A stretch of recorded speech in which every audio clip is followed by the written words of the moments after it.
The Galactic scout ship Nebula Voyager should not have been anywhere near this backwater solar system. Commander Zix Tora knew this, yet here they were, tracking an anomalous energy signature that had no business existing in such a primitive sector. Their sleek vessel, barely larger than what these humans would call a private jet, glided silently through the thermosphere of the third planet. "Commander, these readings make absolutely no sense," Officer Kelapax announced from her monitoring station, her four-fingered hands dancing across the holographic displays. "The energy signature we detected, it just vanished, like someone flipped a switch."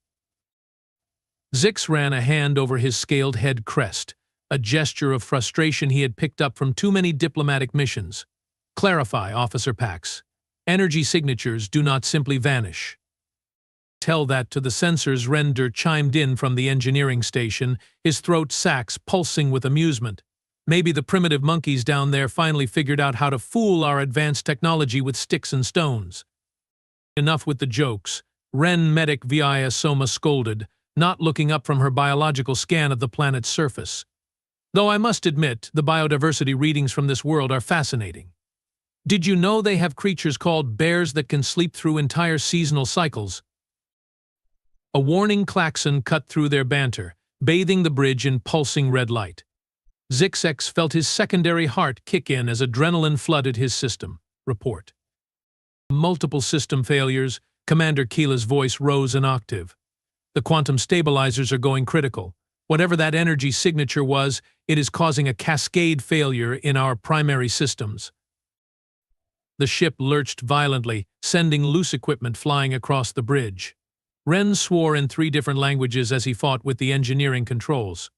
"The gravitational compensators are offline. We are being pulled into the planet's atmosphere." "Alternatives," Zix commanded, gripping his command chair as the ship began to shake apart around them. "We could try the emergency quantum jump," Kella suggested, her skin shifting to a pale green of fear. "And risk materializing inside a mountain?" "Not happening," Ren shot back. "We need to land. Now." Zix made his decision. "Activate emergency landing protocols. Via, find us somewhere remote. Kella, divert all remaining power to the atmospheric shields. Ren, try to keep us in one piece." "How about that lovely patch of wilderness?" Via pointed to her display, showing a vast expanse of forests and mountains. "The humans call it Montana. Minimal population density, plenty of cover." "Perfect. Take us in," Zix ordered, then added with grim humor, "though I suspect the landing zone will choose itself." The Nebula Voyager screamed through the atmosphere, its elegant hull glowing cherry red. Warning systems blared as one system after another failed. The quantum core, the pride of their civilization's technology, went into emergency shutdown. "Brace for impact," Zix shouted as the ground rushed up to meet them. He had just enough time to activate the crew's emergency stasis fields before the world turned upside down. The ship carved a half-mile trench through the pristine wilderness before coming to rest against a granite outcropping. Steam hissed from ruptured coolant lines, and the once beautiful hull was now a twisted mass of exotic metals. When Zix regained consciousness, the first thing he noticed was the silence. No hum of engines, no beep of monitors, not even the subtle quantum vibrations that had been his constant companion since joining the scout service. The second thing he noticed was that they were alive, which seemed like a minor miracle. "Status report," he croaked, releasing his safety harness. "Alive," surprisingly, Via responded, already running her medical scanner over the crew. "Minor injuries only, thanks to the stasis fields." "The ship is not so lucky," Ren reported grimly. "We are not flying out of here. Half our systems are dead, the other half wish they were." "At least we landed somewhere remote," Kella offered, bringing up a topographical scan on her backup unit. "Nearest human settlement is 20 of their kilometers away." "But Commander, we have a bigger problem." "Bigger than being stranded on a pre-contact world with no way to call for help?" Zixex asked sardonically. Yes, Kella's voice was deadly serious. "The quantum core is not just offline, it is gone. Completely gone, like it never existed." The implications hit Zix like a physical blow. Their most advanced piece of technology, the cornerstone of their civilization's faster-than-light travel, had vanished without a trace. and somehow he suspected it had everything to do with that mysterious energy signature they had been chasing. "Well," he said finally, "I believe we just stumbled into something far more interesting than a routine survey mission." Dawn broke over the Montana wilderness, casting long shadows across the wreckage of the Nebula Voyager. Commander Zix Torah stood at the edge of their crash site, watching Rendur attempt to interface their surviving equipment with something the humans called a cell phone tower. "This is ridiculous," Ren grumbled, holding a complex scanning device up to the metal tower. "Their entire communications network runs on radio waves. Radio waves. It is like trying to build a quantum computer with rocks and sticks." "Yet somehow they managed to coordinate a global civilization," Killa pointed out, reviewing data on her portable scanner. "Though I must admit, their reliance on fossil fuels is rather quaint." "Quiet," Via hissed suddenly. "Ground vehicle approaching from the west. Primitive combustion engine." The team quickly activated their personal camouflage fields, their forms shimming into near invisibility. Through the morning mist, a battered pickup truck rumbled into view, its tires crunching over fallen branches. The vehicle stopped, and a human male stepped out. He wore what their database identified as typical rancher attire: boots, jeans, and a flannel shirt. A younger female, presumably his offspring, exited the passenger side. "Holy smokes, Lucy, look at that!" The male human pointed at their crash site. "That is not any aircraft I have ever seen." "Dad, we should call someone," Lucy suggested, pulling out a handheld device. "The military or, I do not know, NASA maybe."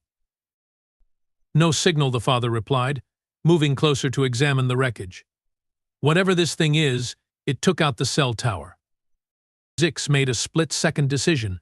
Their cover was already blown, and if these humans called their authorities, the situation would become exponentially more complicated. He deactivated his camouflage field, causing both humans to jump back in shock. The sweet mother of the father pushed his daughter behind him protectively. "Greetings," Zix said, while the universal translator in his throat worked to convert his speech into English. "We mean you no harm. I am Commander Zix Torah of the Galactic Scout Service." The humans stared at him, mouths agape. Zix could not blame them. His species' tall, scaled appearance and head crest probably seemed quite alien to them, which, he supposed, was accurate.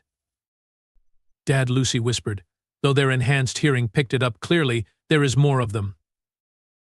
The rest of the team had deactivated their camouflage as well. The father looked between them, then did something completely unexpected. He laughed. "Well, if you folks were aiming for Area 51, you are about 800 miles off course," he said, then extended his hand. "Jake Turner, this here is my daughter Lucy, and you all look like you could use some help." Zix stared at the offered hand, quickly accessing the cultural database. "Ah," a greeting gesture. He carefully copied the motion, trying not to seem threatening.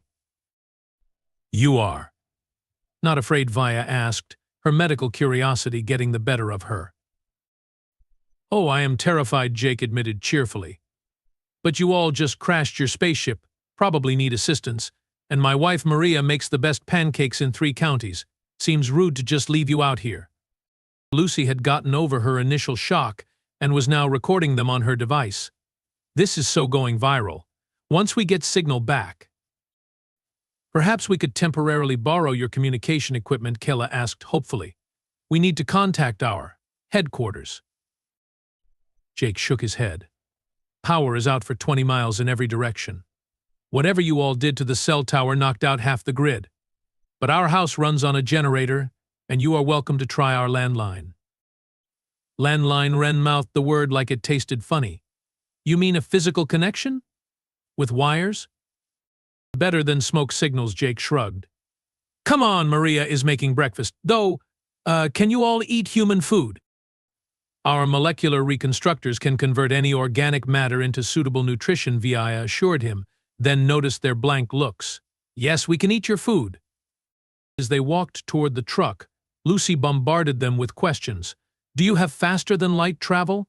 Are there other aliens? What is it like in space? Why did you crash? Can I see your spaceship?" Lucy, Jake warned, "Let them breathe." "It is quite all right," Zix said, finding himself warming to the humans' unexpected hospitality. Though I suspect the answer to all those questions is classified. He is joking, Kella explained, seeing Lucy's disappointed look. That was a joke. We are still learning human humor. Speaking of learning, Ren muttered as they approached the truck, how exactly do we fit in this primitive transport device? It took some creative arranging, but they managed to squeeze everyone into the vehicle. As they bounced down the dirt road toward the Turner Ranch, Zix could not help but marvel at the strange turn of events. They had crashed on a pre-contact world, lost their most advanced piece of technology, and somehow ended up being offered breakfast by the natives. Your species continues to surprise us, he commented to Jake. Oh, just wait until you try Maria's pancakes, Jake replied with a grin. Then you will really be surprised. Maria Turner's pancakes were indeed surprising, but not nearly as surprising as what the alien scout team discovered over the next several hours at the Turner Ranch. You repair all this equipment yourself? Ren asked, watching Jake work on a tractor engine with nothing but basic tools and determination. The engineer's throat sacs pulsed with disbelief, without quantum diagnostics or molecular assemblers. Just need the right tools and a bit of know-how, Jake replied, tightening a bolt. When the nearest mechanic is 2 hours away, you learn to fix things yourself. Meanwhile, Via was having an equally enlightening conversation with Maria in their greenhouse. The medic scanned the various plants with growing amazement. You have modified these organisms to grow in conditions they were not originally suited for, Via asked, examining a tomato plant. Modified is a fancy word for it, Maria laughed, pruning some leaves. We just save seeds from the hardiest plants each season, figured out the right soil mix, and keep the temperature controlled. Took a few years of trial and error. Trial and error, Via repeated, making notes. Your species does this frequently? Adapting through experimentation. How else would we learn? Maria shrugged. Cannot wait around for someone to hand you the answers. Outside, Kella and Lucy were discussing the ranch's solar power system, which the humans had cobbled together from widely available parts. So, when the main power grid fails, you simply switch to an alternative. Kella marveled at the simple yet effective setup. After Lucy explained, pulling up system diagnostics on her tablet. Winter storms can knock out power for weeks. I wrote a program that automatically switches between power sources based on availability and usage patterns. You wrote the control program? Kella's skin shifted to yellow with surprise. At your age? Started coding when I was 12, Lucy said proudly. Someone had to, and the commercial systems were too expensive. Commander Zix observed all these interactions from the ranch house porch, making his own notes. What had initially seemed like a primitive society was revealing itself to be something far more interesting. Your assessment? Commander Via asked, joining him with a mug of what the humans called coffee. They adapt, Zix said thoughtfully. Not just through technology, but through behavior, through community. Look there. He pointed to where several trucks were arriving, neighbors coming to check on the Turners after the power outage. None showed panic at the sight of aliens on the ranch. Word travels fast in small communities, Maria explained, bringing more coffee.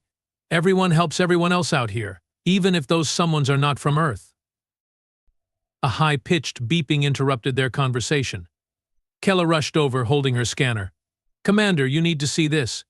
I have been analyzing the atmospheric data from our crash. The team huddled around her display, their expressions growing increasingly concerned. This cannot be right, Ren muttered. The variations in their atmospheric composition over the past century alone should have caused multiple extinction events, Via finished, yet their biosphere adapts. The entire planet's ecosystem constantly rebalances itself, and the humans. They adapt right along with it, Zix concluded. They are not just surviving these changes. They are actively working to understand and mitigate them. Lucy, show them your school project. Lucy pulled up a presentation on her tablet about local wildlife adaptation to climate change, complete with 5 years of data she had collected herself. You gathered all this data? Kella asked, scrolling through years of meticulous observations. Someone had to. Lucy echoed her earlier sentiment. The university research stations do not come out this far. Commander Via said quietly, I believe we have severely underestimated this species. Their technological progress is not primitive, it is pragmatic. Agreed, Wren added. Their solutions may seem crude, but they work. They take what they have and make it better, not through quantum leaps, but through countless small improvements. Zix's reply was interrupted by another alarm, this one from their crashed ship's emergency beacon. His blood ran cold as he read the message. "What is it?" Jake asked, noticing their sudden tension. "A Krax Dominion battle fleet just entered your solar system," Zix said grimly, "and thanks to our crash, Earth has no way to detect them coming." "I am guessing these Krax folks are not friendly," Jake asked. "They are harvesters," Kella explained. "They strip developing worlds of resources, leaving them uninhabitable." "Not this world," Maria said firmly, surprising them all.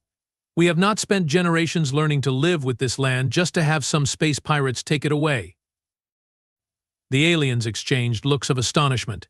Here was a species that had faced global disasters, adapted to endless challenges, and now, faced with an alien invasion, their first response was defiance. "Maria is right," Lucy added, already typing on her tablet. "If they use advanced technology, they must have vulnerabilities. Everything does. We just need to find them." "The girl has a point," Wren admitted. "The Krax rely entirely on their technology. They have no concept of adaptation or improvisation." Zix felt his head crest rise with sudden inspiration. Then perhaps it is time they learned. "Kella, what is the status of our emergency transmitter?" "Functional, but it can only reach the crash site." "Perfect," Zix smiled. "Lucy, how quickly can you gather your community? We are going to need everyone's help for what I have in mind." "One call to the emergency phone tree," Maria said, already reaching for her landline. "We can have half the county here in 2 hours." "You have an emergency communication system that does not rely on your power grid," Vi asked incredulously. "Like I said," Jake grinned. "Out here, everyone helps everyone, even if it means helping aliens save the world." Zix looked at his team, then at the Turner family, and felt something he had not expected to find on this mission Hope. "Very well," he announced. "Let's show the Krax Dominion why they should have read our report about human adaptability before they decided to invade this world." As the Montana sun began to set, the Turner Ranch had transformed into an impromptu command center. Pickup trucks lined the property, and dozens of local residents gathered in the barn, which now housed parts salvaged from the crashed Nebula Voyager. Commander Zix Teora paced before his crew, who sat uncomfortably on hay bales. "The protocols are clear. We cannot interfere with pre-contact civilizations." "With all due respect," Commander Kella interjected, her skin flushed orange with emotion, "we interfered the moment we crashed here." "And the moment we accepted these pancakes," Wren added, earning an elbow from Vi. "The Krax fleet will reach Earth in less than 6 hours," Vi reported, checking her scanner. "They have already passed the orbit of the gas giant humans called Jupiter." Through the barn doors, Zix watched Lucy Turner directing a group of teenagers who were repurposing old satellite dishes. Jake and several other ranchers worked on modifying farming equipment with salvaged alien technology, while Maria coordinated with neighboring communities via the landline phone network. "Look at them," Zix said softly. "They do not even know the full threat they face, yet they adapt and prepare." "The protocols were not written for a situation like this," Kella argued. "These humans, they are different. They do not wait for solutions, they create them." A loud clang drew their attention as Wren dropped a piece of equipment. "Sorry, just our quantum oscillator falling apart. You know, the one that could warn the entire planet about the incoming threat. Such a shame we cannot share it due to protocols." Zix's head crest twitched with annoyance. "Your sarcasm is noted, Officer Durer." Commander Lucy called, jogging into the barn. "We modified the satellite dishes like Officer Pax suggested. The signal amplification is ready for testing." Before Zix could respond, Jake entered with Maria and several other community leaders. "Got the whole county on alert. State police think we are preparing for a severe storm. Figured that was better than saying alien invasion." "Smart thinking," Maria added. People might panic over aliens, but everyone knows how to handle bad weather. Zix looked at his crew, then at the humans who had taken them in without question. The protocols existed for good reasons, but they had never accounted for humans. Kella, begin transmitting the warning signal, he ordered. Ren, show these people everything they need to know about Crack's shield frequencies. Breaking protocols, Commander Via asked, though her expression showed approval. No, Zix replied, watching Lucy immediately begin analyzing the technical data Ren displayed. The protocols say we cannot interfere with a pre-contact civilization. But right now, I see no primitive civilization here. I see people who took our advanced technology and improved it with duct tape and spare tractor parts. The barn erupted into action. Ren worked with local engineers to modify the quantum oscillator, expanding its range using the jury-rigged satellite dish array. Via helped organize medical supplies, combining alien healing technology with human first aid techniques. Kella coordinated with ham radio operators to spread the warning across the region. 6 modified satellite dishes linked to one quantum oscillator, Lucy announced proudly. Coverage should reach most of North America. The signal will bounce off existing satellites and broadcast worldwide within hours. The warning is coded as a global weather emergency, Jake explained. Every emergency broadcast system will pick it up. People will take shelter, hopefully away from the Crack's initial targets. And the defense systems, Zix asked. Maria gestured to the farming equipment outside. Turns out combine harvesters make pretty good mobile shield generators when you add alien tech. Who knew? The Crack's certainly will not expect to be repelled by agricultural equipment, Ren chuckled. A sudden beeping from Kella's scanner silenced the room. Commander, the Crack's fleet has increased speed. New arrival estimate 3 hours. Zix straightened, his decision made. Very well. Transmit everything we have on Crack's weapons and defenses. It is time to show the galaxy why underestimating humans is a serious mistake. Already done, Lucy said, her tablet displaying streams of data flowing across emergency channels. And Commander, thanks for breaking protocol. Do not thank me yet, Zix replied grimly. The real test is still coming. Is Earth ready for its first interstellar war? Ready, Jake grinned, patting the modified shield generator. Son, we have been preparing for alien invasions since before we had electricity. The Crack's do not know what they are in for. Looking at the determined faces around him, human and alien alike, Zix believed him. The warning was sent. The defenses were ready. Now they just had to prove that humanity's greatest strength was not their technology, but their endless capacity to adapt and overcome.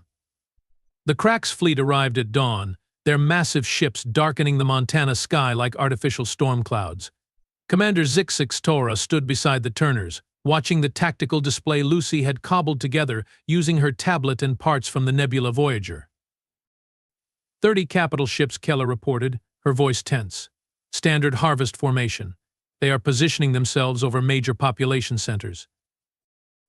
They are in for a surprise, Jake said, adjusting the modified shield generator on his combine harvester.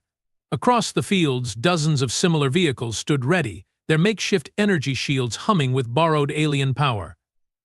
Lucy's tablet pinged. Getting reports from around the world. People took the weather warning seriously. Most major cities are empty, everyone is in storm shelters or underground. The Crack's are scanning for defense systems, Ren announced from his position at the quantum oscillator. They will only detect their own technology. Nothing human will register. Good, Zix nodded. Let them think this is easy.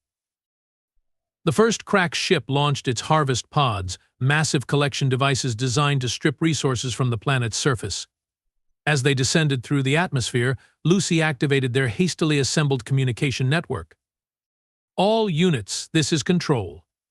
Execute Operation Thunderstorm. Across the continent, modified farm equipment roared to life.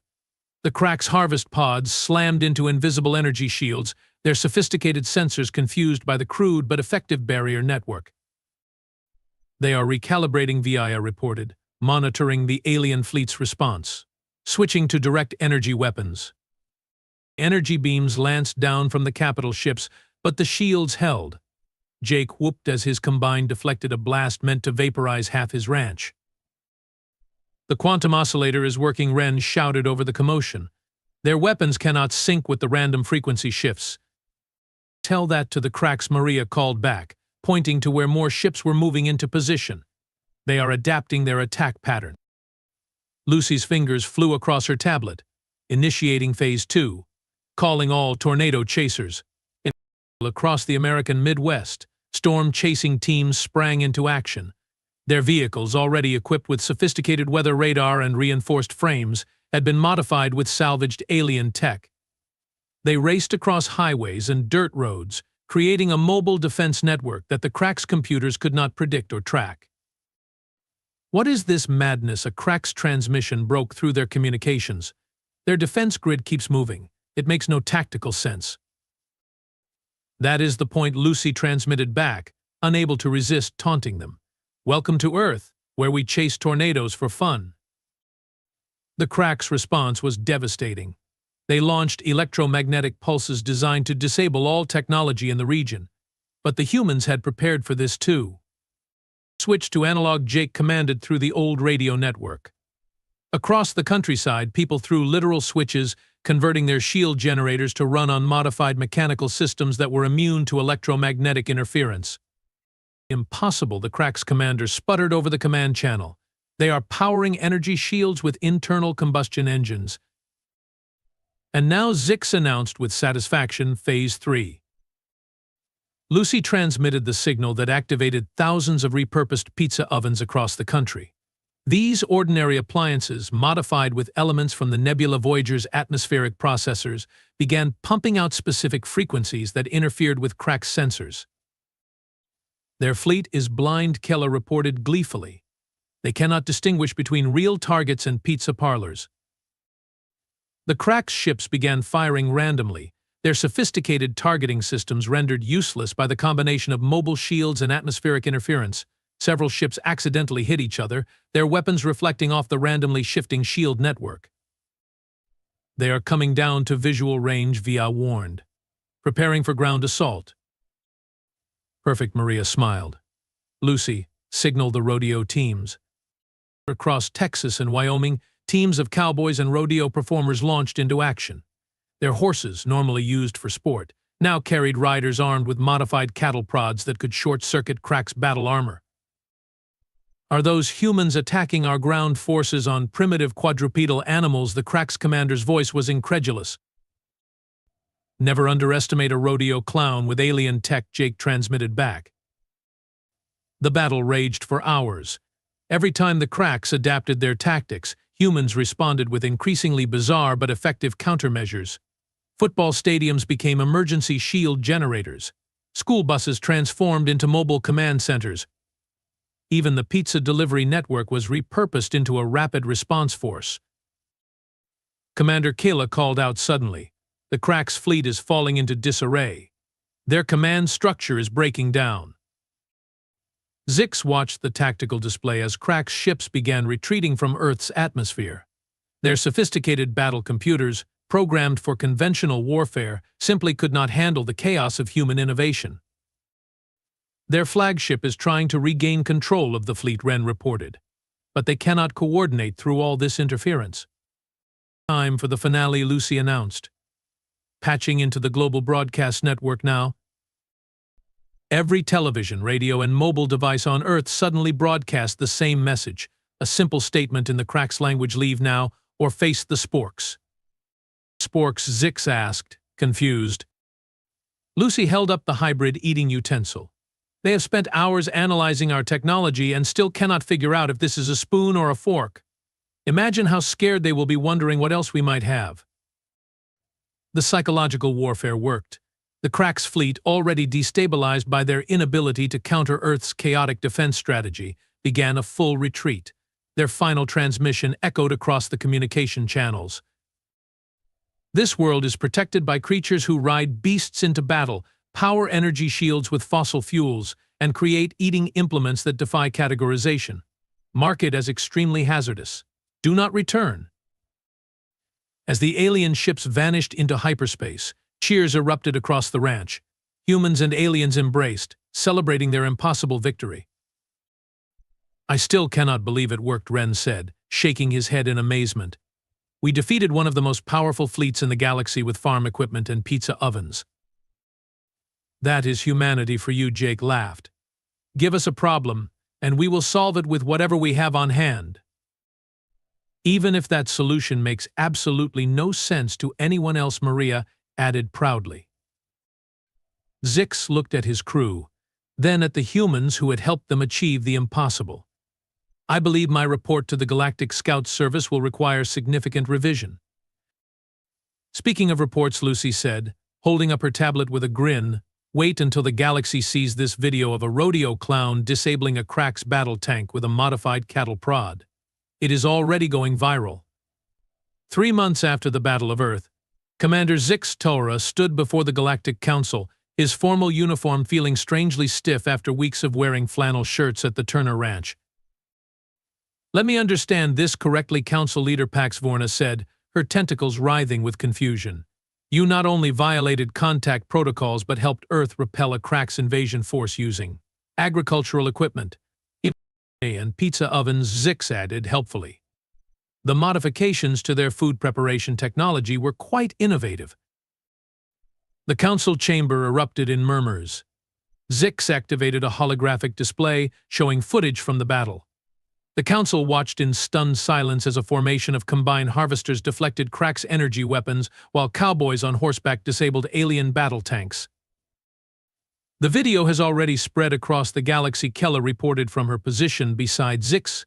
"The Crax Dominion is refusing to comment, but their fleet has not attempted any new harvesting operations since their retreat. Their battle computers are still trying to understand how they were defeated by internal combustion engines and sporks," Ren added with barely concealed amusement. Via stepped forward, presenting her medical analysis. "The humans demonstrate unprecedented adaptability.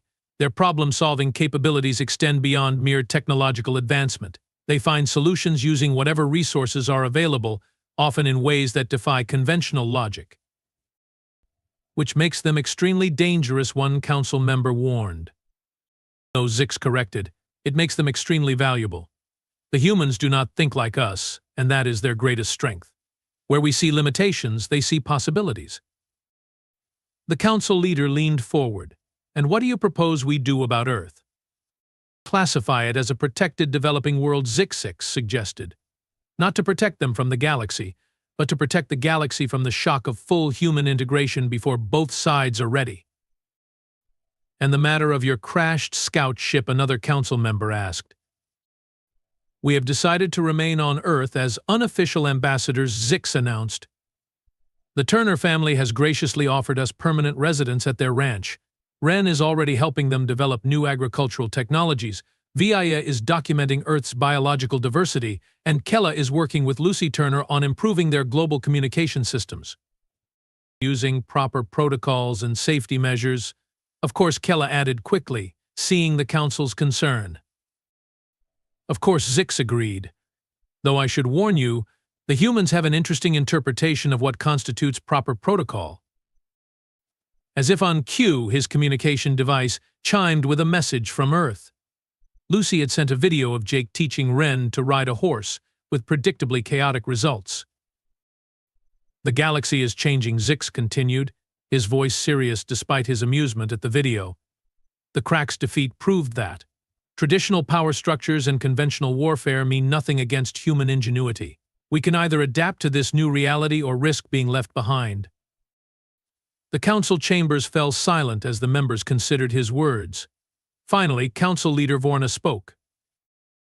"Commander Zix Torah, your recommendations are accepted. Earth will be classified as a protected developing world. Your team is officially assigned as cultural observers and unofficial ambassadors. However," she added with what might have been a smile, "do try to prevent them from upgrading any more pizza ovens into weapons of mass confusion." "No promises," Zix replied. "Lucy Turner has already started experimenting with something called a waffle iron." Later, as they prepared to return to Earth, Via asked, "Did you tell the Council about the quantum core disappearance?" "Some mysteries are better left unexplored," Zix replied wisely. Besides, I have a feeling the humans will figure it out long before we do, probably using rubber bands and paper clips. As their transport ship approached the Turner Ranch, Zix saw the newly installed landing pad, built from repurposed grain silos and decorated with holiday lights. Maria stood waiting with a fresh batch of pancakes, while Jake and Ren argued over modifications to the tractor's new shield generator. Lucy waved from her command center, formerly the barn, where she was teaching other teenagers how to integrate alien technology with Earth computers using gaming controllers and old smartphones. You know, Kella said thoughtfully, when we crashed here, I thought we were stranded on a primitive world. Instead, Zix smiled, we found our way home.